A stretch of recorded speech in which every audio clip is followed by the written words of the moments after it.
नमस्कार। शान्ति सन्देश 12 ईश्वरीय आदर्श परिवार एवं चङ्गिलगुक नागरिकलाई निर्वाह गर्न सुम्पिएको उत्तरदायित्व। सम्माननीय बहालवाला तथा भूतपूर्व राष्ट्र प्रमुखहरू, देश विदेशबाट पाल्नुभएका शान्तिप्रेमी अतिथिगणहरू तथा यस दिवसलाई मनाउन तथा चिर स्मरणीय बनाउन संसारका प्रत्येक कुनाबाट जम्मा हुनुभएका महानुभावहरू, सर्वप्रथम मेरी धर्मपत्नी डाक्टर हाक्जा हानमुन तथा हाम्रा सम्पूर्ण परिवारसहित म तपाईहरूलाई यस शुभ अवसरमा हार्दिक स्वागत गर्न चाहन्छु। ब्रह्माण्डीय शान्ति महासङ्घलाई अघि बढाएर सम्पूर्ण मानवतालाई शान्तिको अनुभूति गराउने आफ्नो दायित्व पूरा गर्न अग्रपङ्क्तिमा रहेर तपाईहरूले गर्नुभएको प्रयत्नहरूप्रति म हार्दिक कृतज्ञता ज्ञापन गर्न चाहन्छु। सन् 2004 मा मलाई शान्ति सम्राटको उपाधि प्रदान गर्न संयुक्त राज्य अमेरिकाको सिनेटको कार्यालय भवन तथा कोरियाको राष्ट्रिय सभागृह दुई ठाउँमा आयोजित राज्याभिषेक समारोहपछि सन् 2005 को सेप्टेम्बर 12 तारिकका दिन न्युयोर्क सहरमा मैले ब्रह्माण्डीय शान्ति महासङ्घको स्थापना गरेको कुरा तपाईहरूलाई विदितै छ। यिनै विजयको आधारशिलामा खडा भएर सन् 2006 जुन 13 तारिकमा हामीले चङ्गिलगुक शान्ति दरबार प्रवेशको समारोह आयोजना गरेर स्वर्ग तथा धरतीका शान्ति सम्राट तथा सम्राज्ञीको रूपमा सच्चा पितामाताको राज्याभिषेक समारोह सुसम्पन्न गर्यौं। यी सबै पृथ्वीमा साक्षात स्वर्गीय अधिराज्य अर्थात् चङ्गिलगुकको स्थापनाको दिवसमा चालिएका कदमहरू थिए। ईश्वरीय विधिविधानको कार्य दिन प्रतिदिन तीव्र गतिमा अघि बढ्दैछ। चङ्गिलगुकको स्थापना यस्तो मार्ग श्रृङ्खलामा एक दिन 1000 वर्ष जस्तो र 1000 वर्ष एक दिन जस्तो प्रतीत हुन सक्छ। विश्वका विशिष्ट अग्रणी नेतागण सन् 2007 को यो वर्ष अर्थात् चङ्गिलगुकको यो 7औं वर्ष भनेको र ईश्वरीय विधिविधानको दृष्टिले उत्सव मनाउने वर्ष हो। यो पवित्र वर्षको आजको दिन अझ महत्त्वपूर्ण दिवस हो किनभने कोरियाली गणना पद्धति अनुसार यो मेरो 88औं जन्मोत्सव तथा मेरी धर्मपत्नी डाक्टर हाक्जा हानमुनको 65औं जन्मोत्सव पनि हो। यो दिनलाई चिरस्मरणीय बनाउन तथा हाम्रो सङ्कल्पलाई ताजापन प्रदान गर्न म तपाईलाई एउटा सन्देश दिन चाहन्छु, जुन सन्देश भनेको विगत 2 वर्षको दौरानमा यस संसारका 6.5 अर्ब मानिसहरूलाई मेरी धर्मपत्नी एवं 3 पिँढीको सच्चा परिवारको साथमा मैले सम्प्रेषित गरेको ईश्वरीय सन्देशको सार संक्षेप हो। दैविक विधानको दृष्टिकोणबाट तपाईलाई आफ्नो हैसियत तथा दायित्वको पुनः स्मृति गराएर हामी रहेको युगको सार्थकतामाथि पुनः जोड दिन म यो सबै कुरा गर्दैछु। ईश्वरीय आदर्श परिवार एवं चङ्गिलगुक नागरिकलाई निर्वाह गर्न सुम्पिएको उत्तरदायित्व भन्ने यस सन्देशको शीर्षक रहेको छ। सृष्टिको ईश्वरीय अभिप्राय र पूर्ण यौन सच्चरित्र। विश्वका आदरणीय नेतृत्ववर्ग मनुष्य जातिलाई सृष्टि गर्नुमा ईश्वरको अन्तिम अभिप्राय के रहेको थियो भन्ने तपाईहरूलाई लाग्दछ? साँचो प्रेमले भरिपूर्ण भएको आदर्श परिवारको पूर्णता मार्फत हर्षानुभूति गर्नु नै यसको उद्देश्य रहेको हुनुपर्छ। एउटा आदर्श परिवार कस्तो हुनुपर्छ? सामान्य रूपमा भन्दा आदर्श परिवार भनेको पूर्णता एवं शान्तिको एक यस्तो नमुना हो जसमा यसका सदस्यहरूले ईश्वरसँग जन्मदाता र सन्ततिको सम्बन्ध प्रत्याभूति गरेका हुन्छन्। यस्तो परिवारमा उनीहरू हाम्रा पितारूपी ईश्वरको भक्तिपूर्ण सेवामा जीवन निर्वाह गर्न सक्दछन्। ईश्वरले आदम र इभलाई सृष्टि गरेर उनीहरूलाई आदर्श परिवार निर्माण गर्न मानवताको प्रथम पुर्खाको रूपमा स्थापित गर्नुभयो। त्यो भनेको शान्ति तथा परिपूर्णताको नमुना हो। आफ्ना सुपुत्र सुपुत्रीको रूपमा उनीहरूलाई हुर्काउने कार्यमा उहाँले आफूलाई पूर्ण रूपमा समर्पित गर्नुभयो। उहाँका यी सुपुत्र सुपुत्रीहरूले समग्र ब्रह्माण्डलाई समष्टीकरण गर्नुपर्ने थियो, आत्मिक र भौतिक जगतको मध्यस्थकर्ता हुनुपर्ने थियो र साँचो प्रेम, सत्य जीवन र पवित्र वंशावली मार्फत उहाँसँग सम्बद्ध भएर सम्पूर्ण सृष्टिको अधिष्ठाता हुनुपर्ने थियो। पूर्ण यौन सच्चरित्र। महिला तथा सज्जनवृन्द, आदम र इभले शान्तिपूर्ण आदर्श परिवारको नमुना पेश गर्नु अपरिहार्य थियो। एक पूर्ण मापदण्डको आधारमा मानवमा परम मूल्य समाहित गर्ने हेतुले परमसत्ता परमेश्वरले आफ्नो सन्तानको रूपमा मानव जातिको सृष्टि गर्नुभयो। यसरी मनुष्य जातिले ईश्वरीय मार्गले माग गरे अनुरूपको पूर्ण मापदण्ड कायम गर्ने परिपथ अनुसरण नगरी हुँदैन। आफ्नो जन्मदाताको रूपमा परमसत्ता अर्थात् ईश्वरको भक्तिपूर्ण सेवा गर्न हामीले आफ्नो दैव निर्दिष्ट जीवन श्रृङ्खलाको अनुसरण नगरी हुँदैन भन्ने यसको तात्पर्य हो। अर्को शब्दमा भन्दा ईश्वरको प्रतिमूर्तिको रूपमा आफूलाई पूर्णता प्रदान गरेर परमसत्ता परमेश्वरको सुपुत्र सुपुत्री कहलिन सक्ने चरित्र भएको व्यक्तिको प्रतिष्ठा हासिल गर्न मानिसले ईश्वरले निर्धारण गर्नुभएको पूर्ण मापदण्डमा आधारित मार्गको अनुसरण नगरी हुँदैन। यो मार्गको सारभूत कुरा भनेको नै पूर्ण यौन सच्चरित्रको मापदण्ड कायम गर्नु हो। पहिलो चरण भनेको नै पूर्ण यौन सदाचार कायम गर्नु हो। अर्को शब्दमा भन्दा विवाह गर्नु पूर्व पूर्ण यौन पवित्रताको मापदण्ड कायम गर्नु हो। जन्म पश्चात हामी वृद्धि प्रक्रियाहरू पार गर्दै गुज्रन्छौँ। आफ्ना पितामाताको प्रेम र संरक्षणको छत्रछायामा एक अत्यन्त सुरक्षित तथा निर्भयपूर्ण परिवेशमा हामी आफ्नो शैशव एवं बाल्यकाल पूरा गर्दछौँ। त्यसपश्चात हामी किशोरावस्थाको समयमा प्रवेश गर्दछौँ, जसले एक नवीन तथा गतिशील जीवनको शुभारम्भको सङ्केत गर्दछ। हामीले आन्तरिक रूपमा आफ्नो चारित्रिक पूर्णता र बाह्य रूपमा वयस्कतामा पदार्पण गरेको माध्यमले पूर्ण मनुष्य बन्ने मार्गको आफ्नो यात्रा शुभारम्भ गर्ने क्षण भनेको नै यही किशोरावस्थाको समयावधि हो। परन्तु यो समयमा हरेक मनुष्यले एक अपरिहार्य पूर्व शर्तको पालना गर्नुपर्दछ। त्यो भनेको आफ्नो यौन पवित्रता कायम गर्नु हो। त्यसपछिको अर्को कुरा भनेको पति पत्नीको सम्बन्धमा पूर्ण यौन सच्चरित्रको नमुना पेश गर्नु हो। जीवनभन्दा पनि अमूल्य कुरा कुनै छ भने त्यो त्यही पूर्ण ब्रह्मचार्यको ईश्वरीय नियम हो। पति पत्नी भनेका एकअर्काका निमित्त ईश्वरले प्रदान गर्नुभएका अनन्त जीवन सहयात्रीहरू हुन्। सन्तान पैदा गर्दा तिनीहरू साँचो प्रेम, सत्य जीवन र पवित्र वंशावलीका सृष्टिकर्ता बन्दछन् तथा पूर्ण अद्वितीय निर्विकार तथा अनन्त आदि स्रोतमा परिणत हुन्छन्। विवाह पूर्व आफ्नो पवित्रता संरक्षण गर्दै ईश्वर मार्फत पवित्र पति पत्नीको बन्धनमा अनुबन्धित हुनुपर्ने मनुष्य जाति कसरी ईश्वरीय मार्गबाट विचलित भएर गलत मार्ग अँगाल्दै पथभ्रष्ट हुन पुगे। महिला तथा सज्जनवृन्द, पूर्ण यौन सच्चरित्र भनेको ईश्वरले मानव जातिलाई प्रदान गर्नुभएको महानतम आशीर्वाद हो।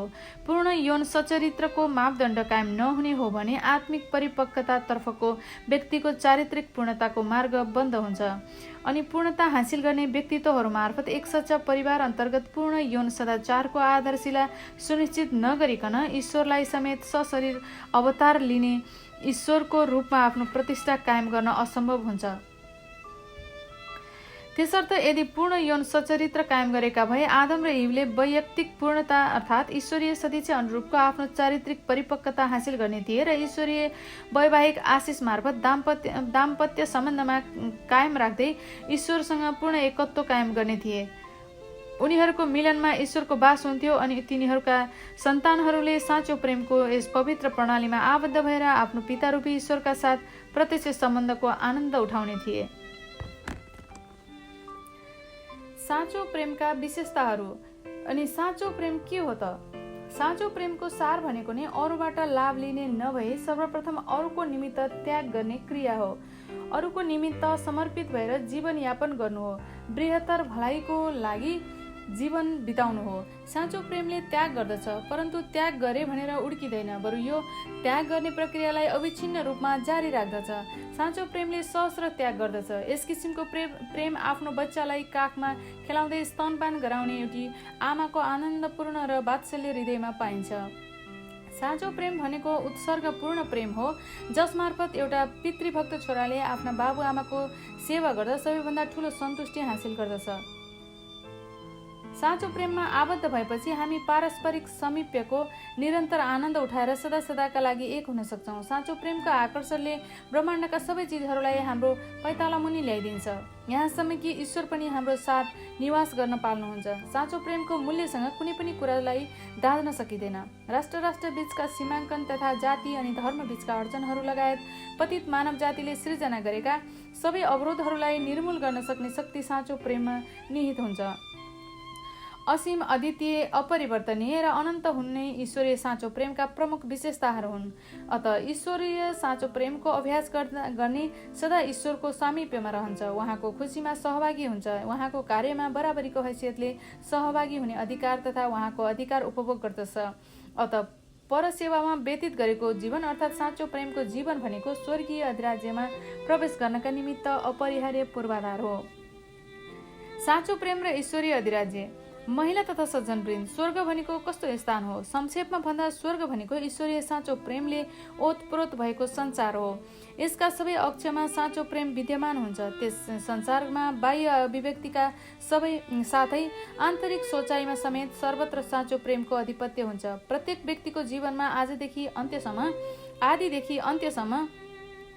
साँचो प्रेम छताछुल्लो हुन्छ। स्वर्गका नागरिकहरू भनेका साँचो प्रेमबाट पैदा हुने साँचो प्रेमलाई अंगीकार गरेर जीवनयापन गर्ने र परलोक अर्थात् आत्मिक संसारमा प्रवेश नगरेसम्म पूर्ण रूपेण साँचो प्रेमको मार्ग अनुसरण गर्ने व्यक्ति हुन्।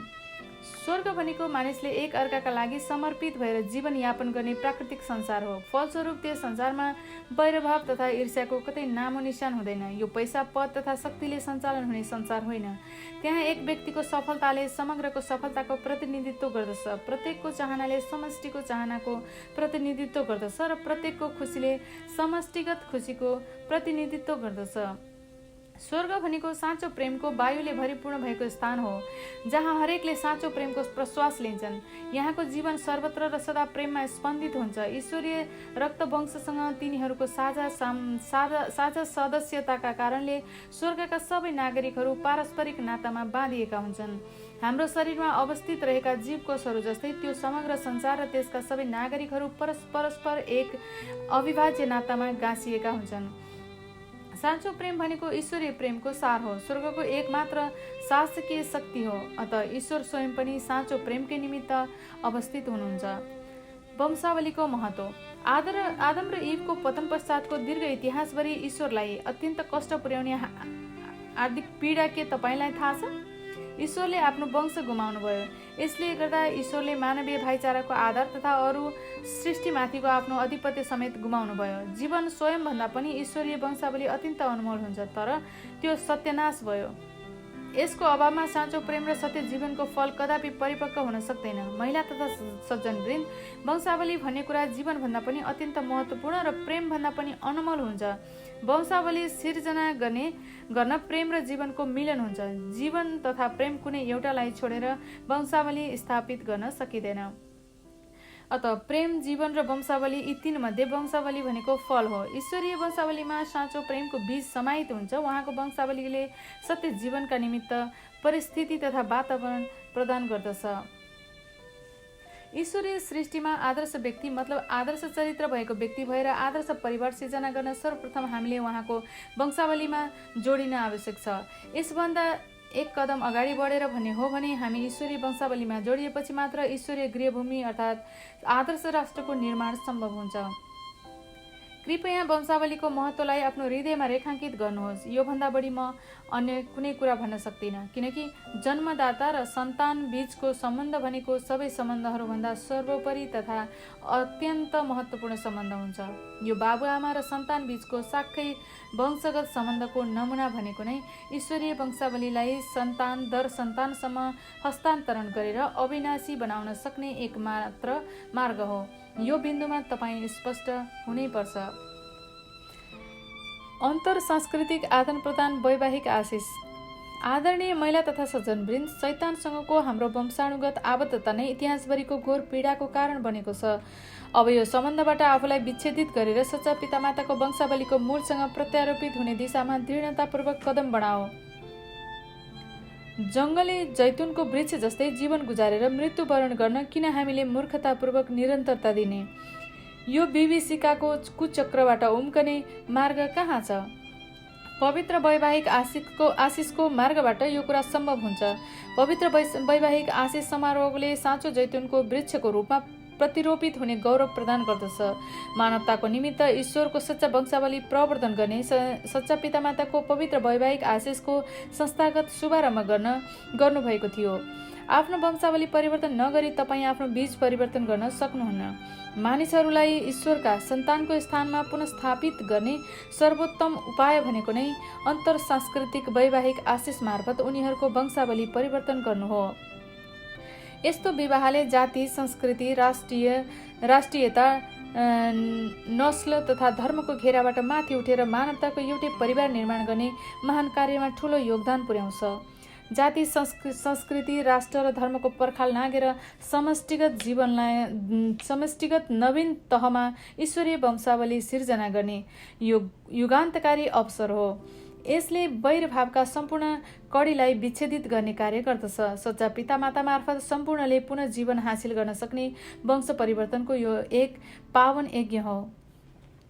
सच्चा पितामाता भनेका शान्तिका सम्राट सम्राज्ञी अर्थात् ईश्वरको मूर्त अवतार हुन्, जसले वर्तमान संसारमा ईश्वरलाई आफ्नो विधि विधानको कार्यको अभ्यास गर्न सामर्थ्य प्रदान गरेका थिए।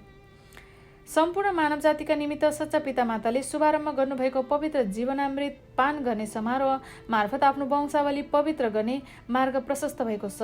सच्चा परिवार स्थापित गर्न सक्ने वैवाहिक आशिष भनेको तपाईहरूकै निमित्त हो। अन्तर सांस्कृतिक वैवाहिक आशिष आदान प्रदान मार्फत पूर्ण यौन सदाचारिताको जीवनलाई पूर्णता प्रदान गर्नु नै पृथ्वीमा शान्तिपूर्ण आदर्श संसार स्थापित गर्ने एकमात्र साधन तथा उपाय हो। बिना असफलता यो शिक्षा प्रसार गर्ने दायित्व पूरा गर्न तपाईलाई अपील गरिन्छ। 3 पुस्ताहरू सुमधुर मिलन भएर बसेको परिवार।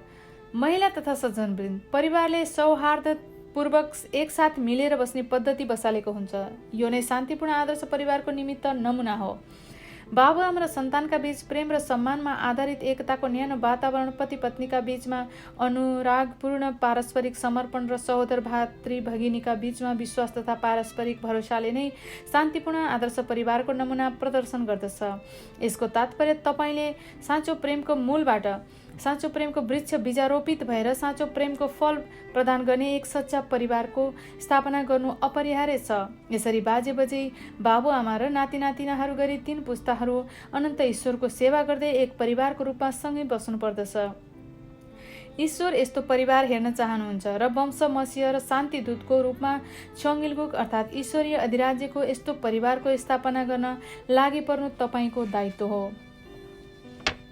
महिला तथा सज्जनवृन्द, ईश्वरले पनि दूर रहन पर्दा नियास्रो मानेर फर्कने आतुर देख्ने किसिमको परिवार तपाईहरूले निर्माण गर्नुपर्दछ। कुनै पनि बाबुआमाले आफ्ना सन्तानलाई भेट गर्दा जस्तै दगफोकाएर ईश्वरले तपाईको परिवारसँग भेट गर्नुपर्दछ। ईश्वरको सेवामा बाँच्नु भनेको नै यही हो। यस्तो परिवारमा ईश्वर तपाईको अन्तस्करणको ऊर्ध्वस्तकर्ता हुनुहुन्छ भने तपाईको अन्तस्करण आफ्नो शरीरको ऊर्ध्वस्तकर्ता हुन्छ। यसरी ईश्वरसँगको एकताले तपाईको मन र शरीर बीच पनि एकता कायम हुन्छ। त्यस्तो ऊर्ध्वस्त अक्ष कायम गर्न सक्ने परिवारका सदस्यहरूले वात्सल्य प्रेम, दाम्पत्य प्रेम, सन्तानोचित प्रेम तथा भातृत्व प्रेम गरी हृदयका 4 महान क्षेत्रलाई पूर्णता प्रदान गर्न सक्दछन्। त्यो परिवार तलमाथि, अघिपछि र दायाँ बायाँ गरी सबै दिशासँग जोडिन सक्छ। अविच्छिन्न चक्रीय गतिमा तिनीहरूले परस्पर परिक्रमा गर्दछन्। यस प्रकारको परिवार नै आदर्श परिवारको अनन्त ईश्वरीय नमुना हो, जो आदर्श नमुना देश तथा शान्तिपूर्ण आदर्श अधिराज्यमा विस्तारित हुन्छ। यसको मतलब हामीलाई अन्तर्निर्भरता, पारस्परिक समृद्धि र सर्वव्यापी मूल्यको आदान प्रदान गर्ने समाज साकार गर्ने एक अभियानको आवश्यकता छ। हामीले हाम्रो हृदयमा अवस्थित विभाजनका पर्खालहरूलाई पन्छाएर राष्ट्रका बीचका सीमा रेखाहरू निर्मूल गर्दै सम्पूर्ण मानवतालाई नै एक बृहत्तर परिवार बनाउनु नितान्त जरुरी छ। यो अभियानको शुभारम्भ एउटा परिवारबाट हुन्छ।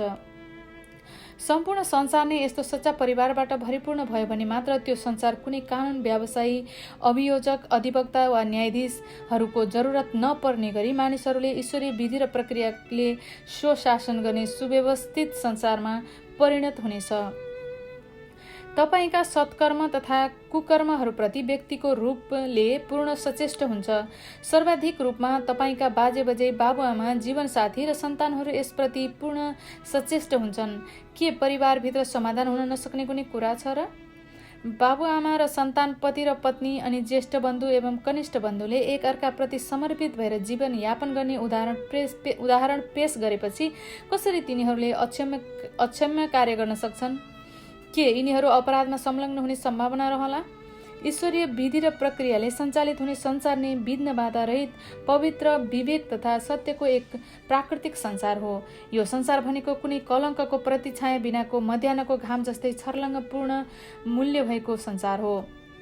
अत सच्चा परिवारको निर्माण एवं स्थापना गर्नु हाम्रो दैव निर्दिष्ट कर्तव्य हो भन्ने हामी सबैले मनन गर्नुपर्दछ। यसरी हामी पृथ्वीमा त्रैलोक्य शान्ति अधिराज्य स्थापना गर्ने दिशामा कदम बढाउन सक्छौँ।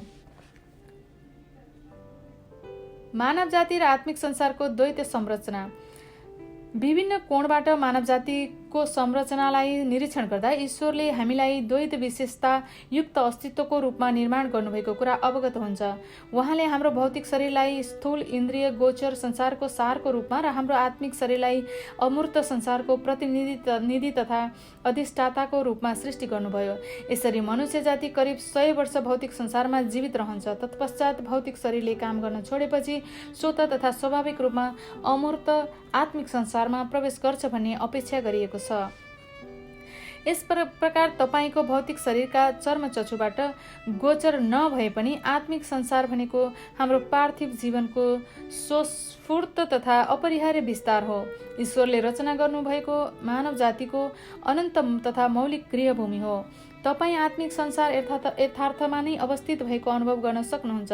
यो संसारको अवस्थित दिवा स्वप्न तथा कोरा कल्पनामा मात्र सीमित छैन। त्यस संसारको सम्बन्धमा कुरा गर्दा आफूले चाहेको खण्डमा जाने र नचाहँदा जान अस्वीकार गर्ने कुनै छनौटको अधिकार हामीसँग छैन। ईश्वर अनन्त र निर्विकार भए जस्तै उहाँबाट रचना भएको आत्मिक संसार पनि अनन्त र निर्विकार छ। भौतिक संसारमा रहँदा मौजूदा संसारका साथ हर तरहको सम्बन्ध निर्माण गर्दै स्थूल शरीरका साथ जीवन यापन गरे जस्तै आत्मिक संसारमा पनि आफ्नो आत्मिक शरीरका साथ जीवन अघि बढाएर यस अमूर्त संसारका हर घटनासँग सम्बन्धित कायम गर्नुपर्ने हाम्रो नियति छ। पृथ्वीको जीवन नै आत्मिक अस्मितालाई पूर्णता प्रदान गर्नको लागि हो। मानिसको आत्मा र भौतिक शरीर बीचको सम्बन्धमा दुईमध्ये आत्मा नै अत्यन्त महत्त्वपूर्ण हुन्छ। स्थूल शरीरले काम गर्न छाडेपछि करिब 100 वर्षभित्रमै हाम्रो भौतिक देहको अन्त्य हुन्छ, परन्तु आत्मा भने समय र स्थानभन्दा अपरिमित रहेर सदैव अमर रहन्छ। भौतिक संसारको जतिसुकै उत्तम यात्रा गरे पनि मानिसले मृत्युको नियतिलाई टार्न सक्दैन। अत परलोक जानु पूर्व भौतिक र आत्मिक दुवै संसारको मापदण्ड हासिल गर्ने हिसाबले आफ्नो पार्थिव जीवन यापन गर्दै तपाईले आफ्नो मन र शरीर बीचको एकता हासिल गर्नुपर्दछ। अर्को शब्दमा इन्द्रिय गोचर भौतिक संसारमा रहँदाको सीमित जीवनमा आधारित आफ्नो भौतिक शरीर अन्तर्गत रहेर आफ्नो आत्मिक शरीरलाई पूर्णता प्रदान गर्ने दायित्व पूरा गर्न तपाईलाई आह्वान गरिएको छ। यद्यपि आत्मिक शरीरले स्वतः पूर्णता हासिल गर्छ भन्ने यसको अभिप्राय होइन। आफ्ना क्रियाकलाप मार्फत साँचो प्रेम झल्काउँदै पार्थिव जीवनकालमा नै मन र शरीर बीच पूर्ण एकता हासिल गरेको आधारमा मात्र तपाईको आत्मिक शरीरले पूर्णता परिपक्वता ग्रहण गर्न सक्छ।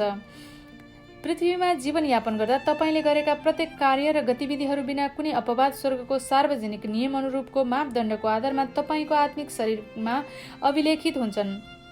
यसरी तपाईँ आत्मिक शरीरको स्वरूप धारण गरेर आत्मिक संसारमा प्रवेश गर्नुहुन्छ। यसमा तपाईको पार्थिव जीवनको 100% दुरुस्त अभिलेख संग्रह भएको हुन्छ। पृथ्वीमा तपाईले सद्गुणले भरिपूर्ण भएको परिपक्व जीवन यापन गर्नुभएको छ कि दुश्चरित्रले भरिएको प्रदूषित दुर्बल जीवन यापन गर्नुभएको छ भन्ने कुरा तपाईको आत्माले स्पष्ट रूपमा देखाउनेछ।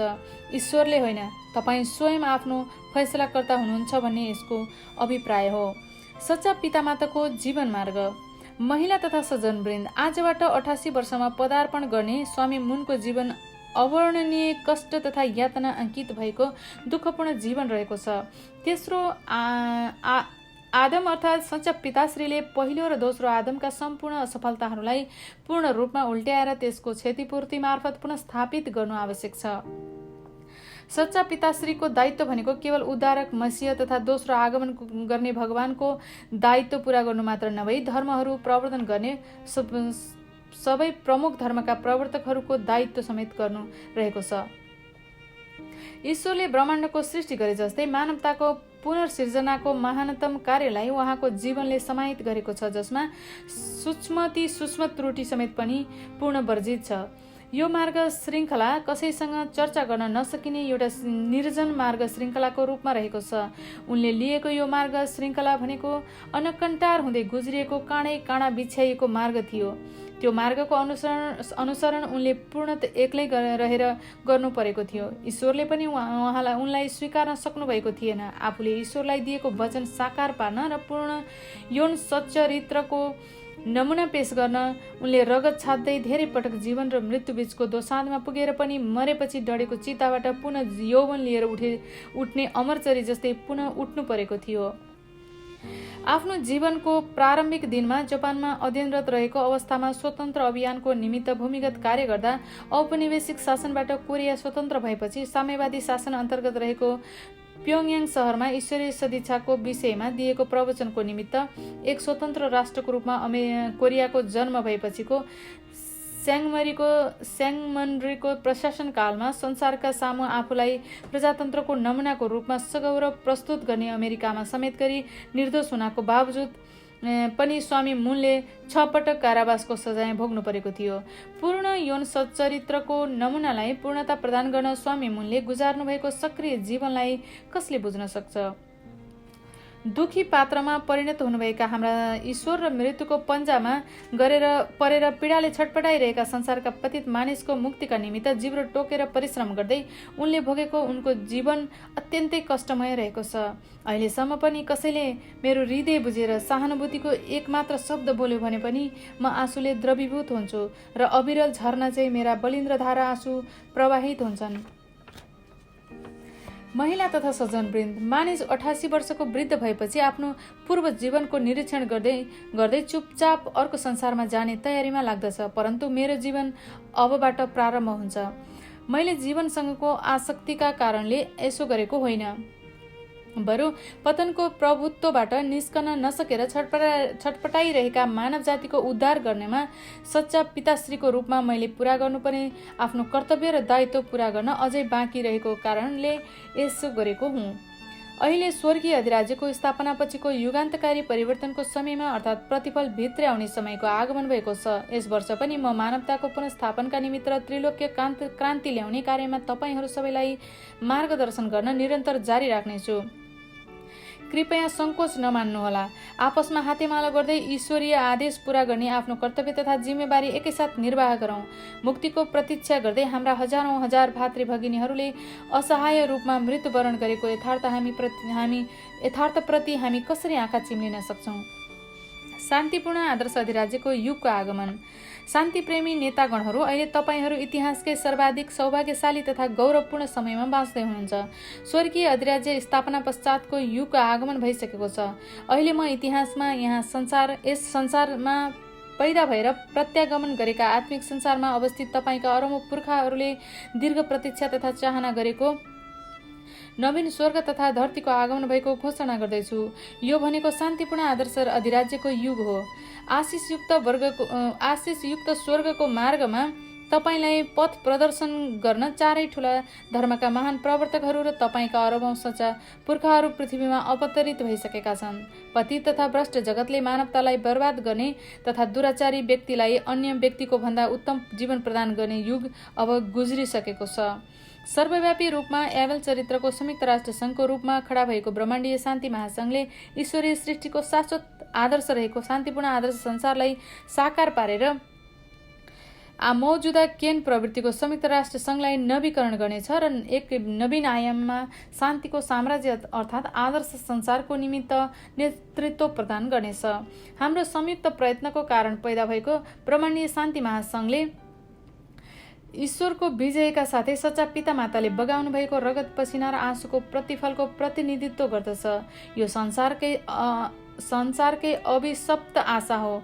कोरियाली भाषामा चङ्गिलगुकको नामले पुकारिने सार्वलौकिक शान्तिको नवीन प्रभु सत्ताको प्रतिनिधित्व गर्दै यसले एक एबल चरित्रको शान्तिपूर्ण अधिराज्यको भूमिका निर्वाह गर्नेछ र मौजुदा केन प्रवृत्तिको संयुक्त राष्ट्र संघको समकक्षमा खडा हुनेछ। स्वर्गीय अधिराज्यको स्थापनापछिको हाम्रो दायित्व। ईश्वर र सच्चा पितामाताले उद्घाटित गर्नुभएको स्वर्गीय अधिराज्यको आगमन पश्चातको युग भनेको नाटकीय परिवर्तनको समय हो।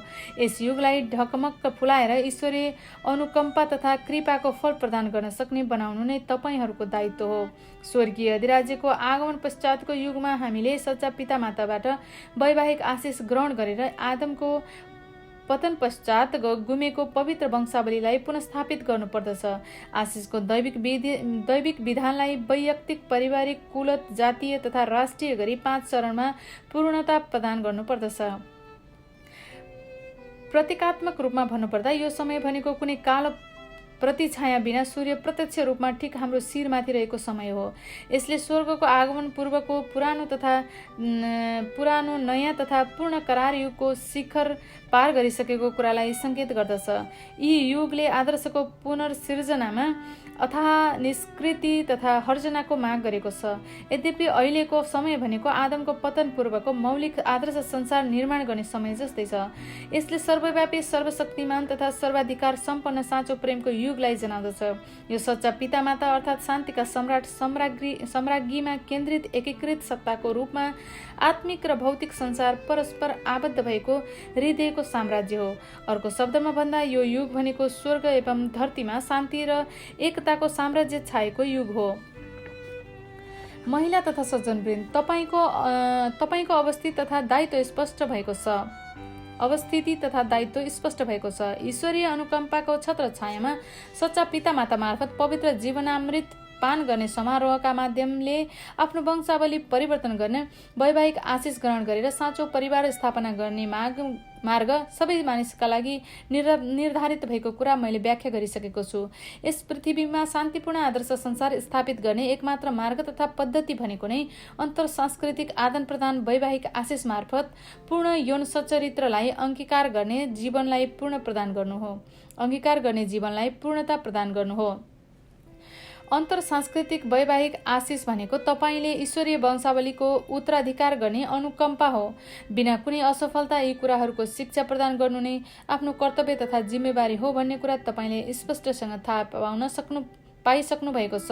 यसका अतिरिक्त सच्चा पितामाताको वारिस तथा वास्तविक प्रतिनिधिको रूपमा आफ्ना कर्तव्य तथा जिम्मेवारी पूरा गर्न तपाईले अब आफ्नो अवधारणा र चेतना भन्दा माथि उठेर अघि बढ्नुपर्दछ। यो समय त्यसै खेर फाल्ने समय होइन। स्वर्गीय अधिराज्यको आगमन पश्चातको यस युगका निमित्त हामीलाई ईश्वरले सुम्पिनु भएको कर्तव्य, जिम्मेवारी तथा अभिभारा निर्वाह गर्नमा हामी असफल भएको खण्डमा फैसलाको भयावह दिनको आगमन हुन सक्नेछ। गत वर्ष अर्थात् जुन 13, 2006 मा आयोजित भएको चङ्गिलगुक शान्ति दरबार प्रवेश तथा त्रैलोक्य शान्तिका सम्राट एवं सम्राज्ञीको रूपमा सच्चा पितामाताको राज्याभिषेक समारोहमा चङ्गिलगुक नागरिक बन्नका निमित्त मैले सर्वलौकिक तहको 7 बुँदे आधारभूत कर्तव्य तथा अभिभाराको घोषणा गरेको थिएँ। यी आधारभूत कर्तव्य तथा अभिभारा पूरा गरेर विजेता बन्नुहोस्। संसारका अग्रणी नेतागण ईश्वर जनसमुदायका शान्ति सम्राट हुनुभएकोले आफ्ना सच्चा पितामाता जस्तै उहाँको सेवामा समर्पित भएर बाँच्ने सच्चा अधिराजकुमार तथा अधिराजकुमारी बन्नुहोस्। उद्धारक मसीह या दोस्रो आगमन हुने भगवानको कुनै जरुरत नपर्ने अनन्त मुक्ति तथा स्वतन्त्रताको संसारका सम्राट सम्राज्ञीको रूपमा गद्दिनशीन हुनुभएका सच्चा पितामाताको सेवामा समर्पित भएर शान्तिको पावन अधिपत्य भएको अमन चैन युक्त आदर्श संसारको निर्माण गरौँ र सन्तानोचित, कर्तव्य परायण, सुपुत्र सुपुत्री, देशभक्त, सन्त, महात्मा तथा अलौकिक पुत्र पुत्रीको पारिवारिक दायित्व पूरा गरौँ। मोक्षको आदर्श प्रभुत्वको पूर्ण बन्दोबस्त गरेर स्वर्ग र पृथ्वीमा पूर्ण स्वतन्त्रता ल्याउन सक्ने एक नमुना परिवारको स्थापना गरेर लोकपकारी अधिराज्यको निर्माण गरौँ, जसमा हामी पूर्ण अद्वितीय अभिकारी तथा अनन्त शान्ति र समृद्धि कालको आनन्द उठाउन सक्छौँ र यो नित्य गुणगान गाउन त्रैलोक्य शान्तिको गृहभूमि बन्न सक्नेछ। तपाईको परिवार, देश तथा संसारलाई सधैँभरि ईश्वरको आशीर्वाद प्राप्त होस्। धन्यवाद।